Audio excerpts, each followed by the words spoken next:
మరియ భక్తులు తల్లి మరియమ్మను భక్తిపూర్వకంగా రకరకాలైన పేర్లతో పిలుస్తూ ఉన్నారు.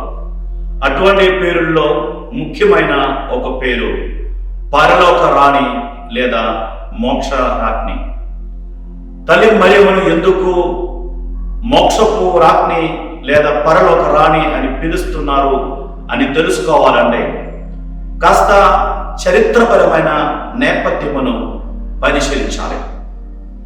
ఇశ్రాయేలు చరిత్రలో రాజుల తల్లులను రాణులుగా పరిగణిస్తూ ఉండేవారు. ఎందుకంటే కొంతమంది రాజులకు ఎక్కువ మంది భార్యలు ఉండేవారు. కావున ఏ భార్యను రాణిగా పరిగణించాలి అనే సందేహంతో భార్యలను కాకుండా తల్లిని రాణిగా భావించేవారు. తల్లిని గెబీరా అని హీబ్రూ భాషలో పిలిచేవారు. గెబీరా అనే పదానికి అర్థం శ్రేష్ఠురాలైన స్త్రీ లేదా తల్లి అయిన రాణి. ఉదాహరణకు రాజుల మొదటి గ్రంథం 2వ అధ్యాయం వాక్యములు 19-20 పరిశీలిస్తే సొలొమోను రాజు తన తల్లి అయిన బెత్షెబా రాణిని గౌరవించడం మనం చూడవచ్చు. అందుకే యేసు ప్రభు తల్లిని కూడా రాజ్ఞిగా వాళ్ళు భావించారు. ఎందుకంటే యేసు ప్రభువు రాజు.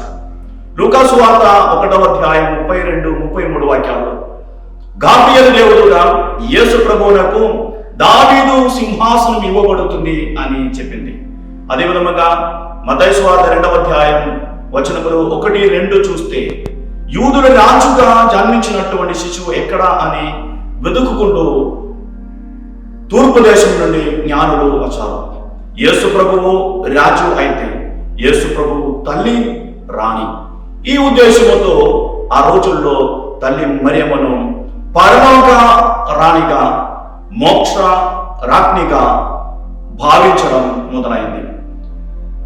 దర్శన గ్రంథం 12వ అధ్యాయం 1వ వాక్యంలో 12 నక్షత్రములతో కూడుకున్న కిరీటము పెట్టిన ఆ స్త్రీ యేసు ప్రభు తల్లి అయిన మరియమ్మ అని మనం అర్థం చేసుకుంటున్నాం.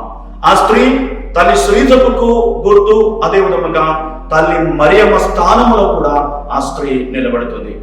ఇక్కడ కూడా రాణిగా ఆమె శిరస్సు మీద 12 నక్షత్రములతో కూడుకున్న కిరీటం పెట్టుకున్నారు. ఈ అర్థంలో కూడా తల్లి మరియమ్మను రాజ్ఞి అని పిలవడం జరిగింది.